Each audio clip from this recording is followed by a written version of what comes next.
아니 씨발 내가 공부 배우러 왔는데 저 개새끼가 왜 초반부터 공부는 안 가르치고 이지랄이냐 하는 새끼는 나갔어.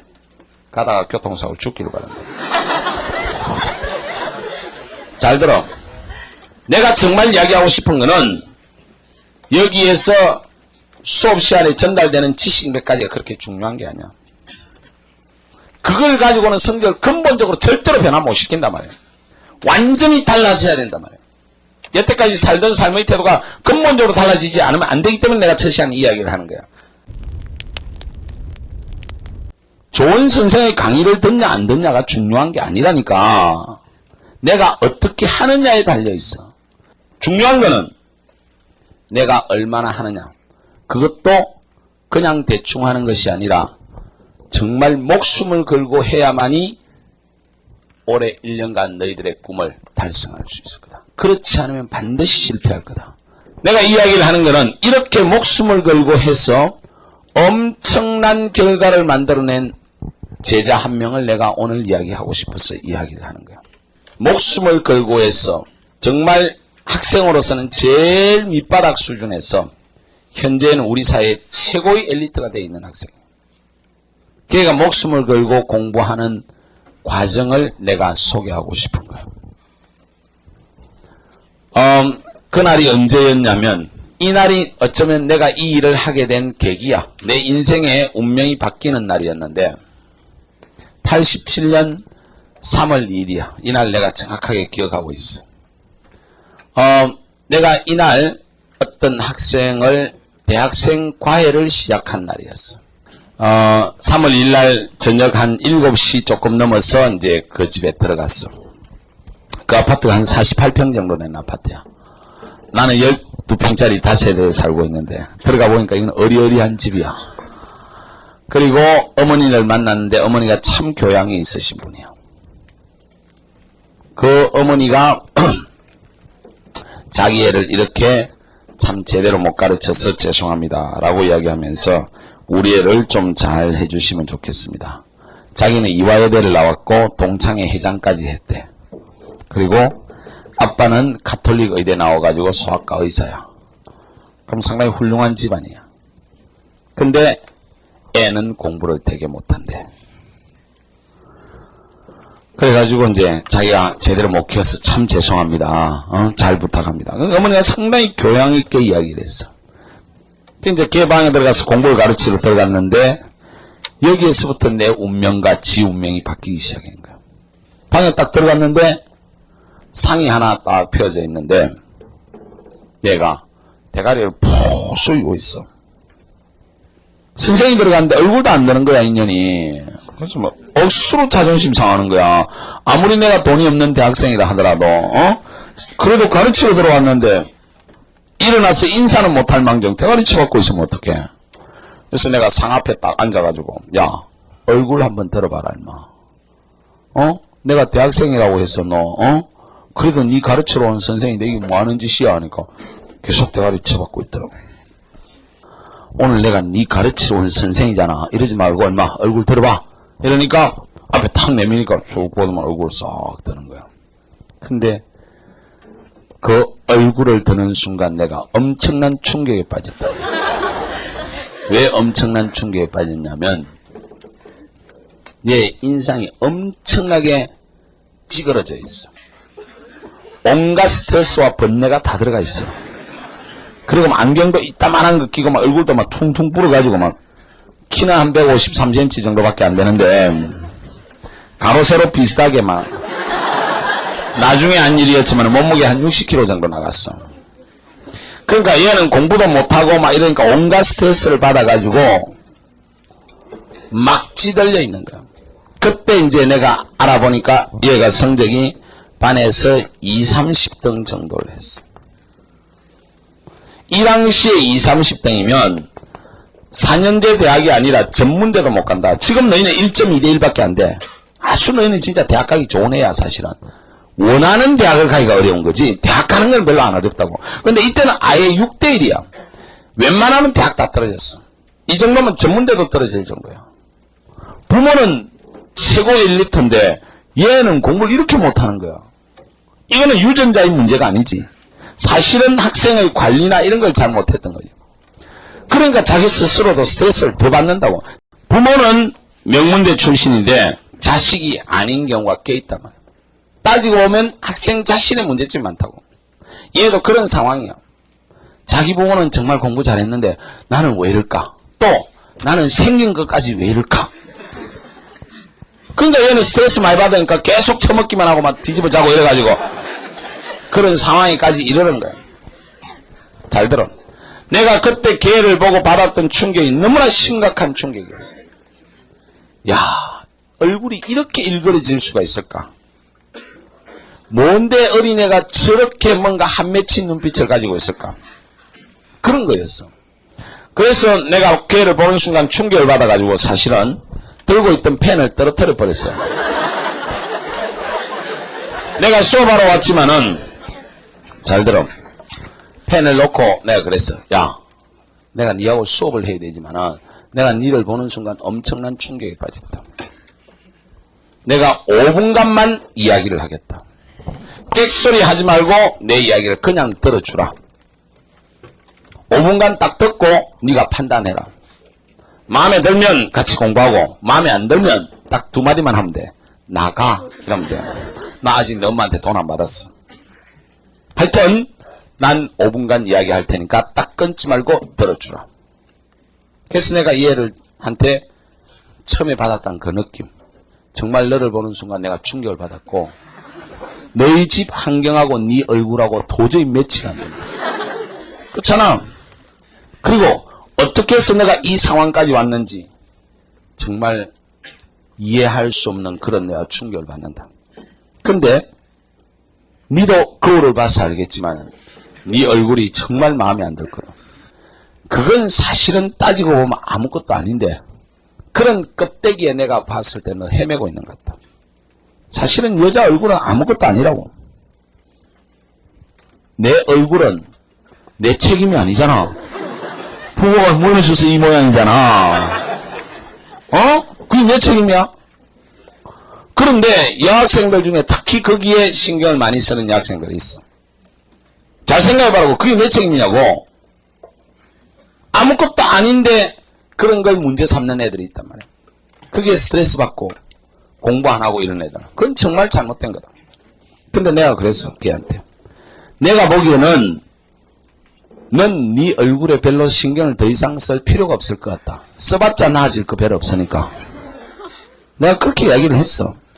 그런데 역설적으로 너는 공부를 통해서 너 자신을 구원할 수 있을 것 같다. 공부에는 어떤 것도 너를 구원해 줄 수 없을 것 같다. 이게 유명한 말이야. 그러면서 내가 얘한테 무슨 이야기를 했냐면 잘 들어. 내가 니를 보는 순간 너희 집 환경하고 오늘 들어와서 딱 느꼈던 건데 너 이렇게 계속 살면 너는 인생이 창녀보다 못해질 것 같다라는 이야기를 했어. 사실 이럴 가능성이 있는 애들이 이 안에 여러 명 있다고.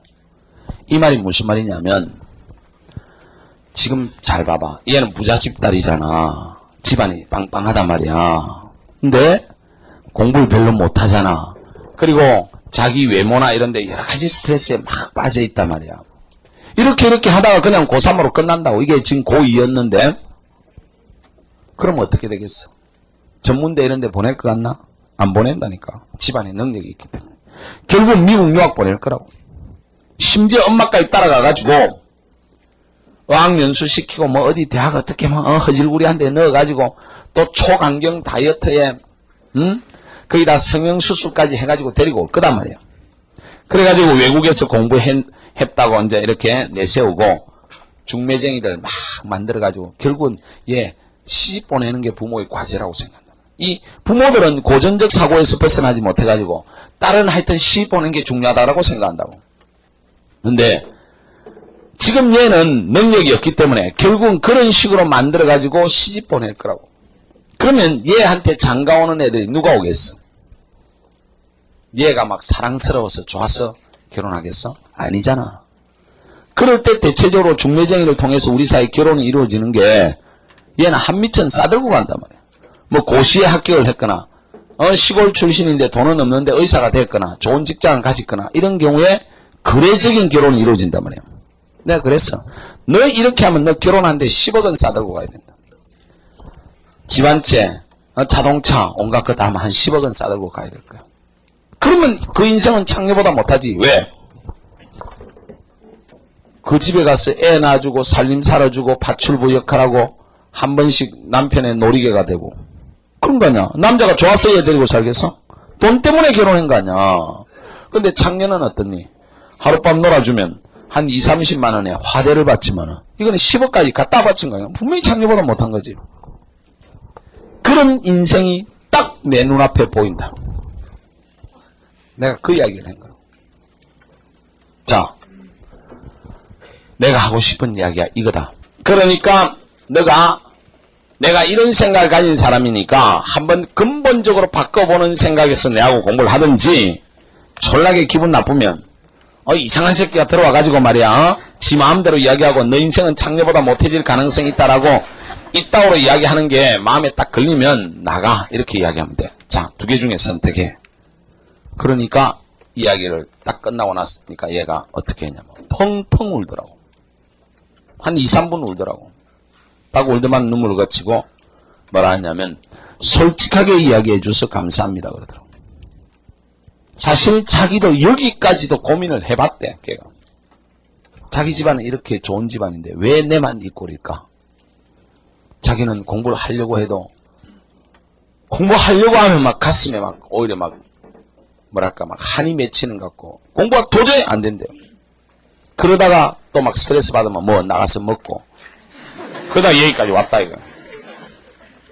그리고 또 한 번씩 아빠한테 야단 맞으면 다 뒤집어져 버려요.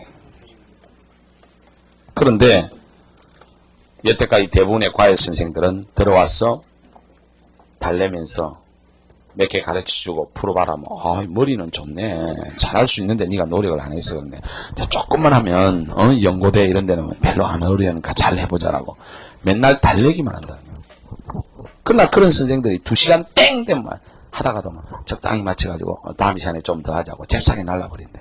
다 강도 새끼들 같더래. 그래서 자기는 과외를 하면서도 2달 이상 한 적이 없대요. 무슨 명분을 들이대서라도 꼭꼭 잘랐대요. 왜? 그 새끼들이 전부 다 사기꾼 같다는 느낌이 드니까. 근데 이 젊은 대학생이 들어와가지고 말이야 지에 대해서 정면으로 까버리니까 차라리 속이 시원하다는 거야. 한번 공부를 해보겠으니까 어떻게 하면 되겠네. 그래서 내가 그랬어. 그럼 일단 너가 어느 정도 실력이 되는지 한번 테스트를 해보자. 그러니까 시험을 딱 쳐봤어. 바로 시험을 치보니까 영어는 꽤 해. 수학은 중학교 1학년 수준이 안 되는 거야. 이게 엄청나게 방치를 해놓은 거야, 애를. 어떻게 하다 이렇게 된지 나도 도대체 이유를 알 수 없을 정도로 성적이 그런 상태야. 그래서 엄마가 정석을 가르쳐 주기를 원했지만은 내가 그랬어. 너는 지금 중학교 수학도 안 돼 있으니까 2달 동안 중학교 1, 2, 3학년 수학을 하고 그 다음에 정석을 들어가자. 그 대신 2달 만에 중학교 과정을 다 끝내야 되니까 아주 강력하게 해야 된다. 숙제를 왕창 많이 내주겠다. 대신 숙제 1개 안 해오면 10대씩 패겠다. 그리고 가르쳐준 걸 다음 시간에 모르면 무조건 때리겠다. 니한테는 그만한 대가와 고통이 치러져야 된다. 그거 수용하겠나니까 좋대. 얘는 이제 각오를 좀 한 거니까. 그래서 걔하고 내하고 수업을 할 때 진짜 내가 걔를 많이 때렸어. 얘가 내한테 주먹으로 이렇게 몇 대를 맞았냐면 한 3,000대를 맞았어. 2년 동안. 정신이 번쩍 들 건데 실제로 그만큼 얘는 내가 봐도 얘는 공부가 아니면 구제할 수 있는 방법이 없으니까 공부에 대해서 제대로 안 하면 정말 강력하게 내가 가격을 했다고. 근데 잘 들어. 얘가 이렇게 하고 나서 잘 들어. 한 2달 만에 완전히 달라졌어. 5월달 중간고사를 딱 쳤는데 5월 중간고사를 쳤는데 얘가 성적이 얼마만큼 올라갔냐면 반에서 2, 30등 하던 애가 반에서 10등까지 올라갔어. 서문여고였는데. 그래서 내가 그랬어. 반에서 한 30등 하던 애가 반에 10등 올라가는 거 이게 쉬운 일이 아니야. 이 정도 딱 올라가길래 내가 이제 됐어. 넌 공부로 충분히 해결할 수 있을 것 같다. 내가 너희들한테 이야기하고 싶은 거, 성적을 올리려고 하면 한 방에 비약적으로 올려야지 약간 대충 올리는 거는 그건 성적 올라간 거 아니다. 반에서 한 30등 하는 애들 반에서 25등 이런 거 성적 올라간 거 하나도 아니다 말이야. 우연히 25등으로 갈 수 있어. 그때 자기가 좀 공부한 게 나왔고 찍은 게 더 맞고 반에서 한 20등 올라가봤자 또 금방 내려가. 특히 중간 정도에 있는 애들이 정말 문제가 심각하네. 중간 정도에 있는 애는 중간 정도에 편안하게 있는 게 고착화돼 가지고 늘 성적이 그 자리야. 어디 갔다 놔도 중간한다고. 그렇게 해가지고는 결국은 수도권 안에 대학도 제대로 못 간단 말이야. 그런데도 지금 반에서 20, 30등 하는 것들이 서울 시내 괜찮은 대학을 꿈꾸고 앉아있단 말이야. 대전이나 경부선이나 호남선 타야 될 인간들이 이 정도의 학생들은 성적을 올리려고 하면 한 방에 이만큼 딱 올려야 돼. 그래야 뭔가 변화가 일어날 수 있어. 근데 얘가 요 2달 동안 보여주었던 게 2가지를 보여줬어. 이거와 연결시켜서 공부를 어떻게 하느냐 하는 걸 내가 말하겠는데, 공부가 4개의 과정을 통해서 가는데 여기서 이 기간 동안에 얘가 이걸 보여줬어. 공부는 엉덩이를 가지고 한다라는 걸 보여준다. 아주 중요한 이야기야. 나도 그때까지는 몰랐는데 나중에 이제 생각을 해보고 한 5년 뒤에 얘가 보여주고 진짜 공부를 제대로 해서 성적이 올린 애들이 보여준 공통점에서 내가 이걸 추출한 건데, 공부는 머리를 가지고 하는 게 아니야. 공부는 뭘 가지고 하는 거냐면 엉덩이를 가지고 하는 거야.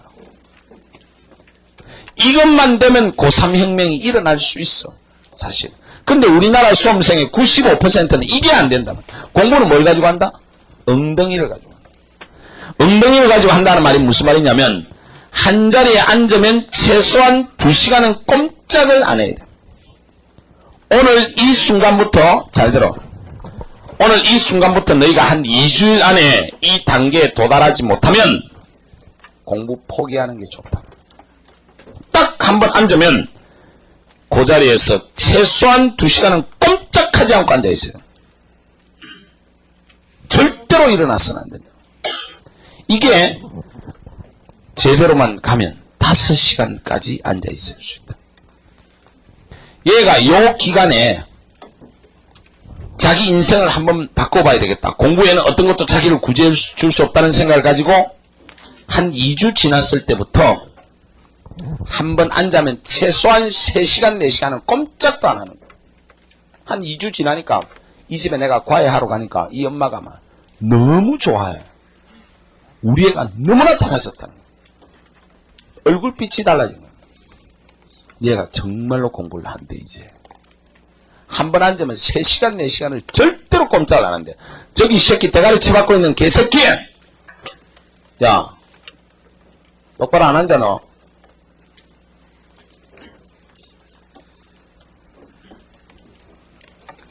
그래서 3시간, 4시간은 꼼짝을 하지도 않는데, 어떤 날은 너무 조용해서 방문을 열어보면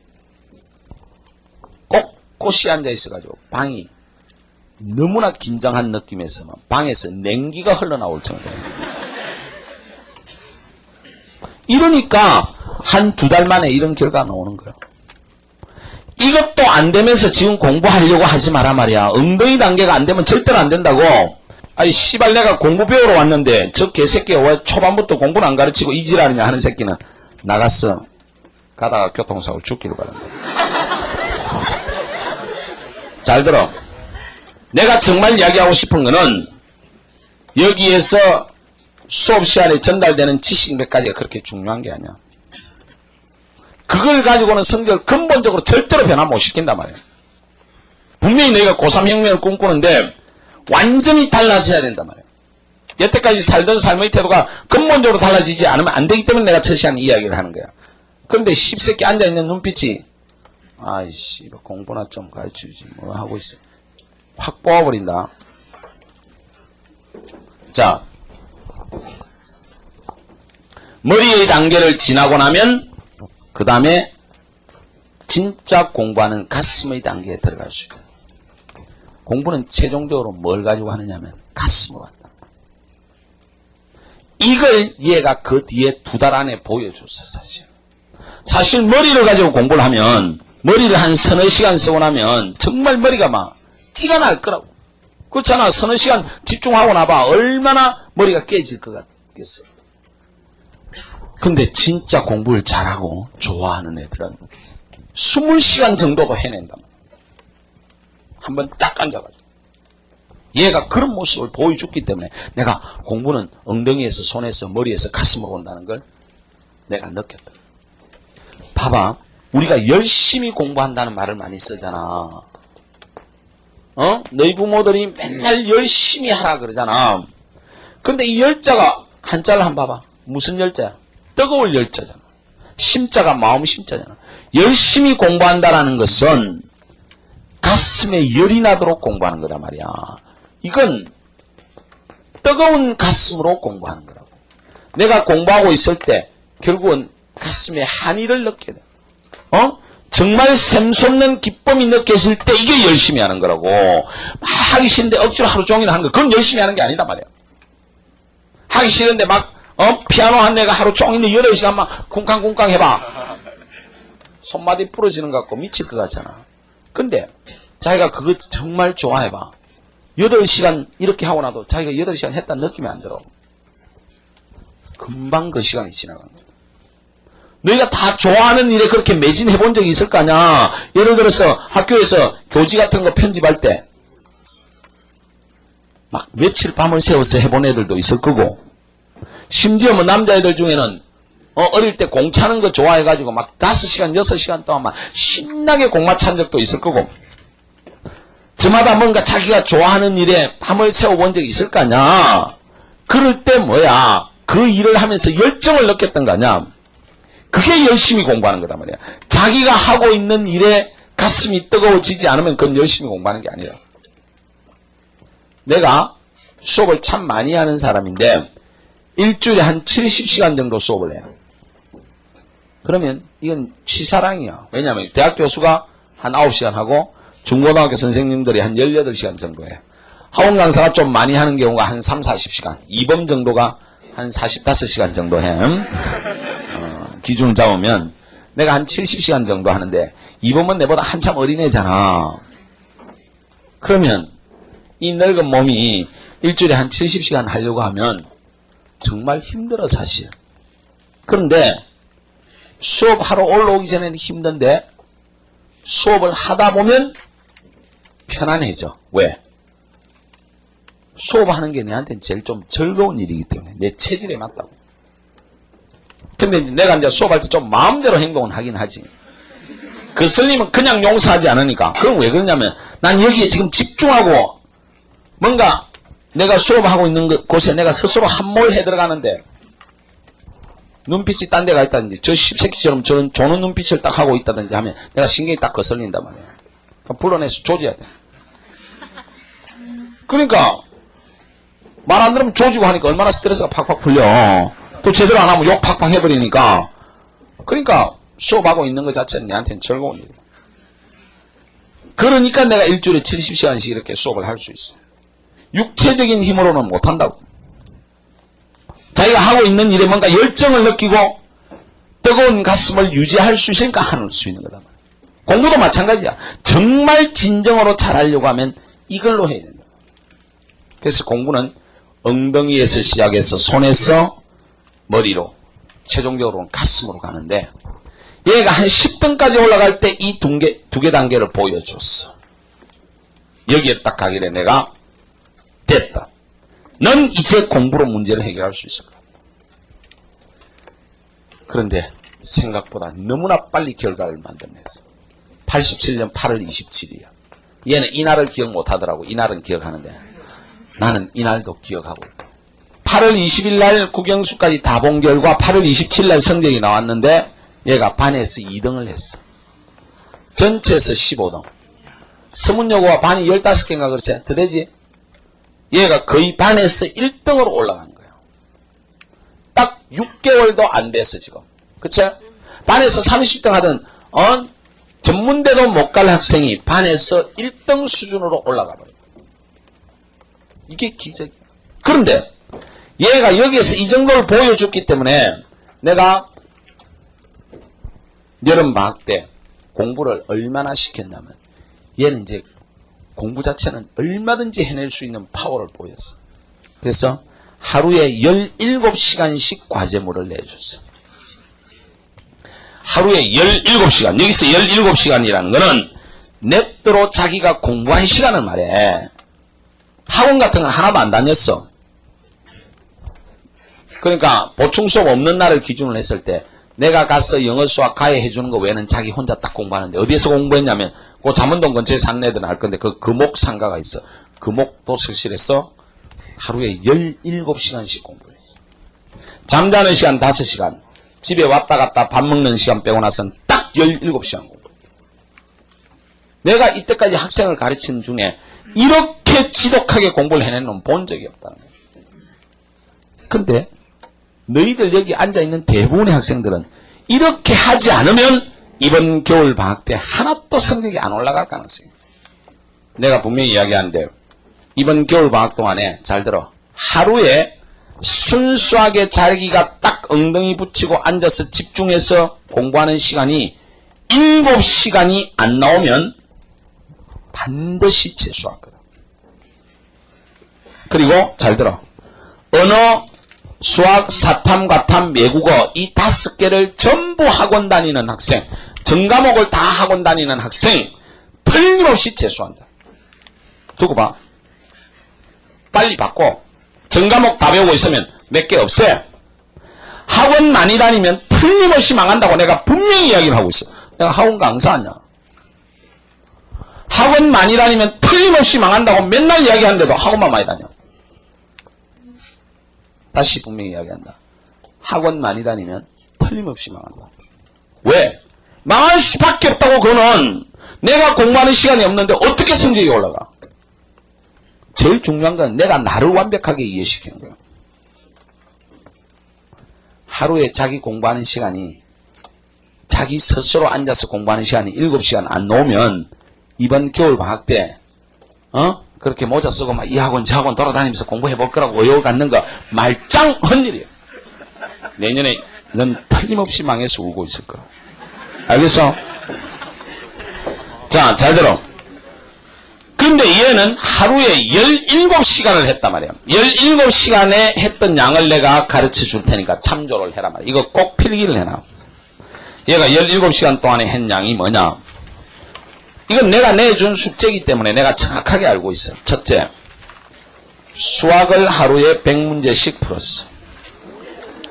이렇게 말하면 전부 다 우하고 그랬는데 이 병신아, 이렇게 공부한 사람이 있다는 걸 알아야 돼. 하루에 100문제 풀었어. 두 번째, 영어 독해 지문을 하루에 100개 했어.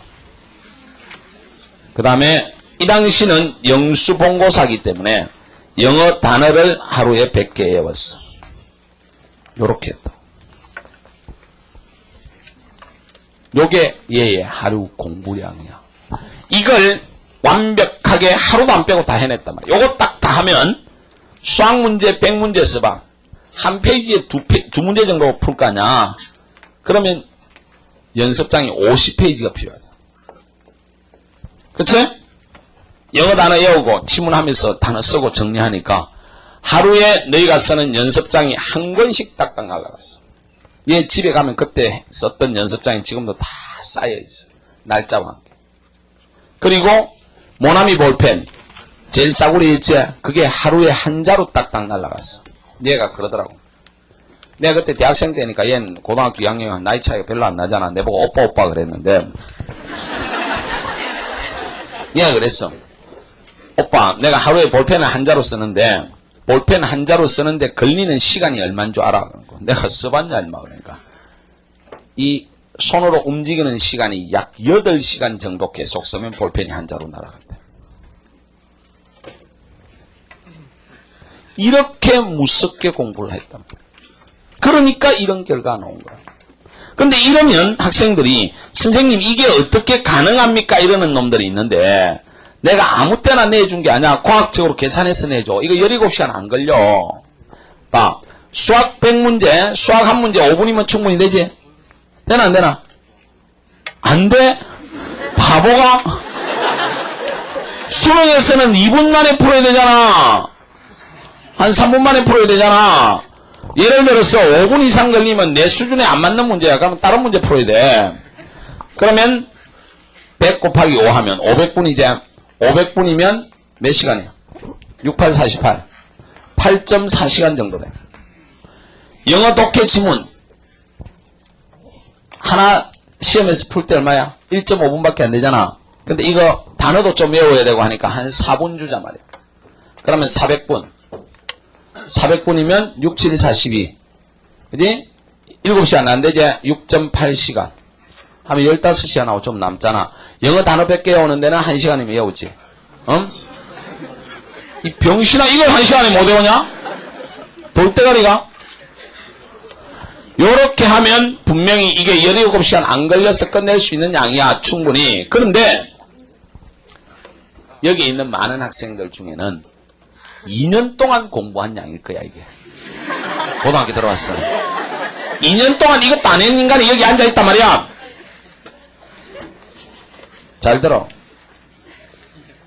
이렇게까지 할 거라고는 생각하지는 못해, 나도. 이게 정말 무시무시한 양이야. 한 자리에 앉아서 적어도 5시간씩 이렇게 팍팍 버텨야 해내. 그 5시간을 거의 집중하면서 해야 된다. 내가 지금 하는 이야기가 너희가 졸고 앉아 있어야 될 그런 상황이 아니야, 임마. 내가 왜 이야기를 하겠어? 다시 이야기하지만은 너희들이 지금 희망을 가지고 와 있는 이 꿈이 내년 이맘때면 반드시 망해 있기 때문에 난 그 모습을 안 보게 해주려고 이야기를 하는 거야. 겨울방학 때 허망한 꿈 꾸지 말라는 이야기, 공부 때리치우라 라는 이야기를 하고 싶은 게 아니라 이렇게 하라는 이야기야. 근데 이 양이 어떤 양이야 말이야. 영어 독해 지문 100개면 너희가 지금 다니는 학원을 한번 봐봐. 학원을 가지고 교재를 한번 꺼내봐. 영어 독해 지문이 100개도 안 들어있어. 그걸 3개월 동안 배워. 얘는 하루에 해결한 거단 말이야. 너희들 지금 수학책 학원 교재 꺼내봐. 책 한번 꺼내봐. 꺼내가지고 보면 공통 수학 하면 한 300문제도 안 들어있어. 200문제 정도밖에 안 들어있어. 그러니까 또 3개월 동안 배워. 이틀 만에 끝낸 거야. 내가 공부를 하면 학원 다녀서 공부할 수 있는 2달짜리 공부 내가 웬만큼 집중하면 일주일이면 다 끝내요. 훨씬 내가 집중해서 공부하는 게 효율적이고. 그것도 모르고 학원에다가 모든 걸 맡겨놓는다. 택도 아닌 짓이란 말이야. 알겠어? 학원 선생이 내가 정확하게 이야기를 해주잖아. 내가 공부하지 않으면 반드시 망한다. 근데 얘는 이렇게 해냈어. 이렇게 해서 6개월 만에 이런 기적적인 결과를 만들었어. 그런데 얘는 얘의 기적적인 결과에 서막에 불과해. 얘는 완전히 서막에 불과하다고. 그렇게 해가지고 고3 때 얘가 이제 본고사에서 수학의 한계를 보였어. 결국 그래서 서울대를 못 갔어. 2대 사학과를 갔어. 근데 사학과가 지금은 별로 인기가 없지만 그 당시에는 영문과 다음이야. 여기에 거의 수석으로 들어갔어. 그리고 4학년 내내 1등으로 졸업했어. 그리고 대학원 석사과정을 들어가가지고 석사과정에서도 거의 1등을 했어. 이제 석사 논문을 쓰기 얼마 전에 결혼을 했어. 그리고 이제 석사학위 받고 나서 한 몇 개월 있다 애를 낳고 갑자기 우리 집을 찾아왔어. 2달 된 애를 안고 저 남편하고 공부를 때리치우겠대. 와서 내한테 상의하러 온 거야. 그래서 내가 무슨 소리야? 네가 얼마 왜 공부를 때리쳐? 그러니까 도저히 자기가 지금 공부할 형편이 아니야. 자기 남편이 그 당시 대학원 박사과정에 곧 학위 받기 직전이었어. 자기도 이제 박사과정에 막 들어갔는데 그러면 자기 남편이 박사학위 받더라도 대학 교수 되는데 시간 걸리고 또 거기에 걸맞는 직장 걸리는데도 시간이 좀 걸려. 지는 박사 과정하면 한 5, 6년 걸려.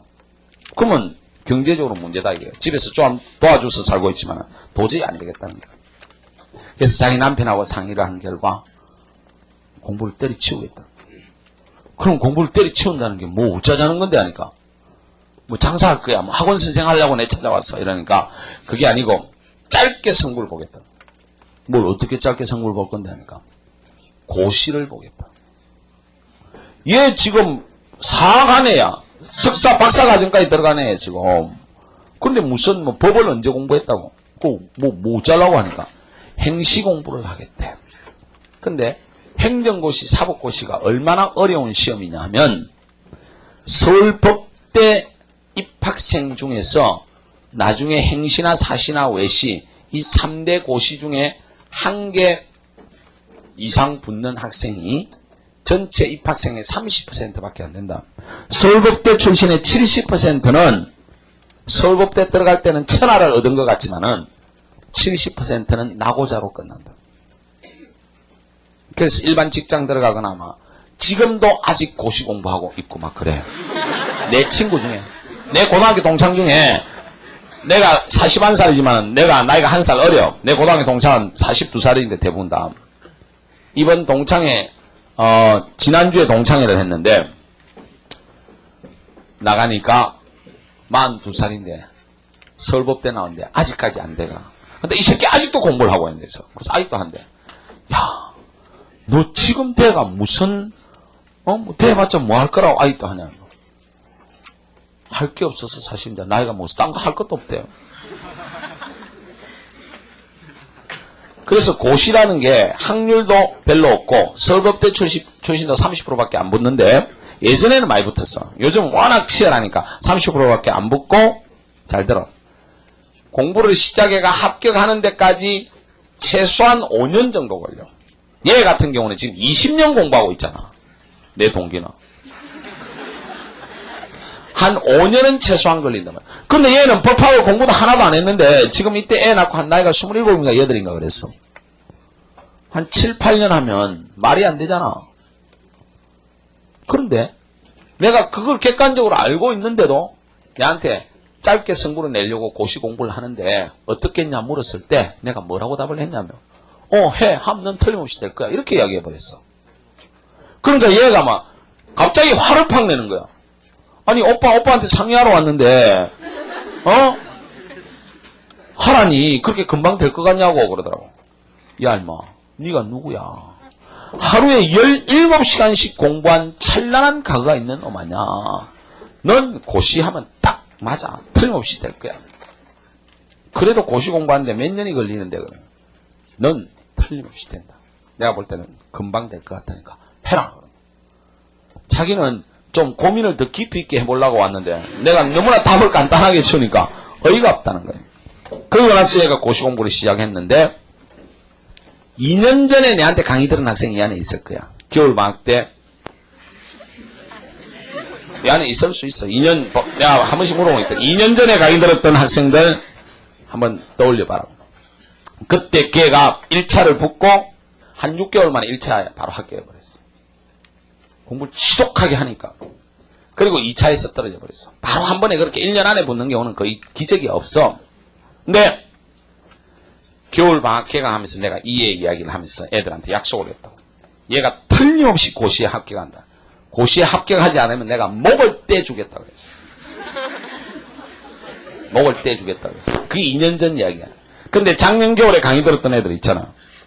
작년에 이미 재작년에 그러니까 합격을 해버렸어. 얘가 행시를 1년 6개월 만에 합격을 해. 이것도 거의 신기록에 해당된다. 2대 사과 출신은 고시 된 경우도 잘 없지만 이런 기간에 된 거는 2대 생기고 처음일 거야. 2대 법대까지. 1년 6개월 만에 그것도 아주 우수한 성적으로 합격했어. 5등으로 합격했어. 일반 행정고시로. 기적 같은 결과야, 임마.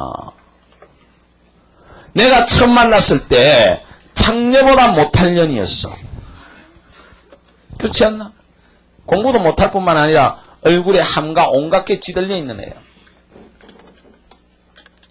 작년 겨울 설날 때 우리 집에 찾아왔더라고. 저 남편하고.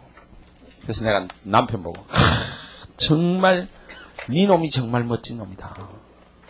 여자 볼 줄 아는 놈이다.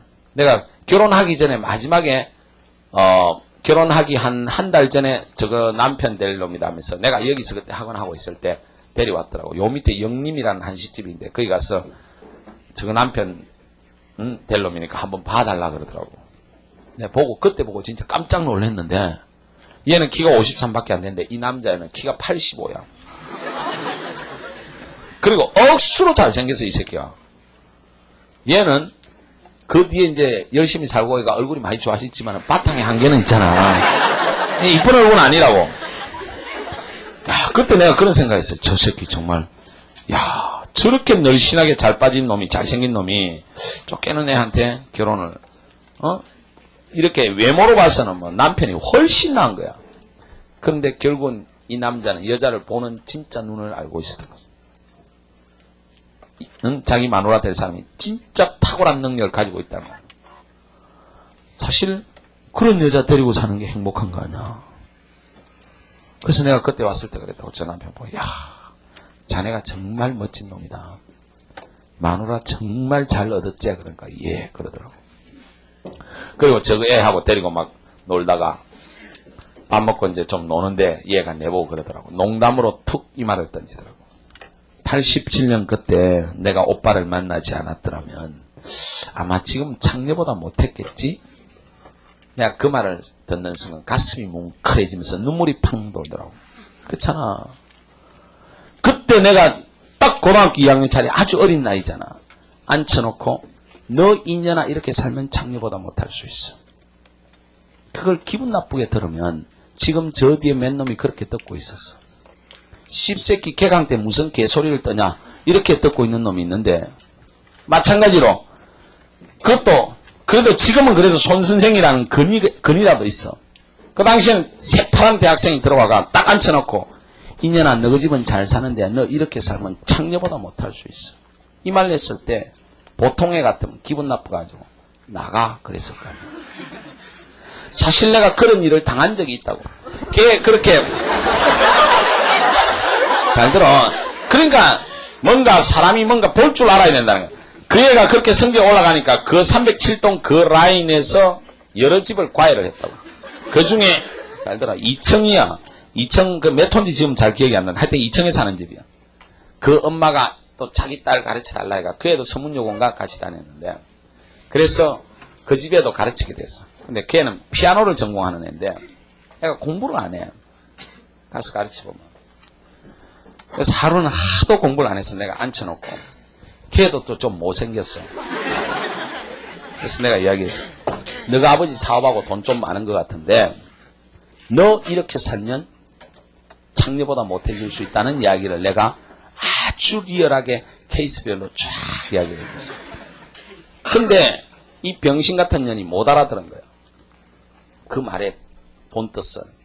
그래가지고 막 그날 밤에 울면서 저거 엄마한테 손 선생이 자기 보고 창녀보다 못한 년이라고 이야기했다는 거야. 내가 언제 그렇게 이야기했어? 너 이렇게 살고 공부 안 하면 이렇게 될 거란 이야기를 했는데 그 다음에 과외하러 딱 갔는데 이상하게 아버지가 또 거실에 앉아있어. 내가 문을 열고 딱 들어가니까 딱 쳐다보더라고. 인사를 안 해 이 아버지가. 그러더만은 안방으로 딱 들어가면서 손 선생 일로 좀 들어오세요 그러더라고. 어이씨 뭐 손 선생 이렇게 들어오세요. 기분이 졸라게 나빠. 대학생이지만은. 그래서 안방에 들어갔어. 손 선생 학생한테 그게 말이 그게 뭐예요? 무슨 말씀입니까? 그러니까 우리 딸을 창녀보다 못하다고 그랬다며 그러다. 그 말이 아닙니다. 얘가 잘못 알아들었네요 하니까 이 자식 봐 막 이렇게 나오는 거야. 졸라게 무식한 아버지의 무식한 딸이야. 그래서 내가 자초지종을 설명해 줬는데도 뭐 이 새끼가 어쩌고 말이야 네가 선생이야 막 어쩌더라고. 정말 어이가 없는 거야. 근데 그 당시에는 과외가 금지되어 있던 시절이야. 그래서 하도 지랄 연명을 떨었어. 알았어 당신 좀 조용해. 내가 지금 나갔어. 바로 그냥 고발할 테니까 내 잡혀가면 되잖아. 당신 지금 과외하고 있잖아. 그지? 자, 알았어 나갈게요. 아이 선생님 왜 이럽니까? 이 거지 같은 인간이 졸라게 비굴한 인간이야. 그냥 내가 가서 고발할게. 내가 잡혀가도 대학생이니까 별 것 없으니까 당신 죽어봤다. 그러니까. 무릎 꿇으면서 선생님 잘못했습니다. 그러니까 사람들이 잘 생각을 해봐야 돼요. 그래서 이건 약간 엉뚱한 이야기를 했지만은 내가 작년 설날에 얘한테 들었던 말. 그때 오빠를 안 만났더라면 지금 창녀보다 못했을 텐데. 얼마나 가슴 뭉클한지. 그리고 한 개인으로서 봐. 여기에서 우리 사회 최고 엘리트가 됐잖아. 한 일주일 전에 내한테 전화가 왔어. 이제 안부 전화 뭐 몇 마디 하다가 자랑할 게 하나 있대. 그래서 내가 니 뭘 자랑할 게 있냐 임마. 그만큼 성공했으면 됐지. 니 앞에 서면 내가 부끄러운다니까. 얘가 지금 어디에 있냐면 행시학교가 국무총리실에 있다고. 자기가 왜 국무총리실로 바로 들어갔냐 하면 성적은 5등으로 합격했지만 최종 성적은 1등을 했대요. 연수원 성적이 합쳐진다고. 연수원에 들어가면 매주 시험을 본단 말이에요. 행시 연수원이 있는데 6개월간 연수원 받는 연수 과정에서 대한민국 연수원 생기고 성적 신기록을 세웠대요. 야, 이 기적 같은 이야기야. 행정고시 연수원이 생겨가지고 여태까지 성적을 전부 다 했을 때 얘가 연수원 사상 1위 성적을 거뒀대. 그러니까 공부가 뭔지 알고 삶을 한번 근본적으로 바꿔본 사람은 이런 일들이 다 쉬워. 재미있어. 1년 6개월의 행시를 합격했던 것은 힘들게 합격한 게 아니고 아주 즐겁게 합격한 거야. 하루 17시간은 얘는 힘들게 공부한 게 아니다 말이야. 정말 즐겁게 공부한 거로. 너는 그걸 모른단 말이야. 내가 일주일에 70시간 수업해도 난 안 힘들단 말이야. 그걸 보통 사람은 절대로 모른다. 내가 분명히 한마디를 하겠는데 인생은 보통 쉽고 재미있고 즐거운 일은 다 나쁜 일이야. 나중에 너가 밤새워서 오락 막 하고 막 기분 좋고 그러니까 컴퓨터를 끄거나 PC방에서 나올 때 막 환희가 막 밀려오나? 절망감이 엄습하잖아. 어? 밤새워 만화책 막 보고 나면 와, 세계를 얻은 것 같은 막 온통 큰 환희가 너희를 감싸도나? 아니잖아.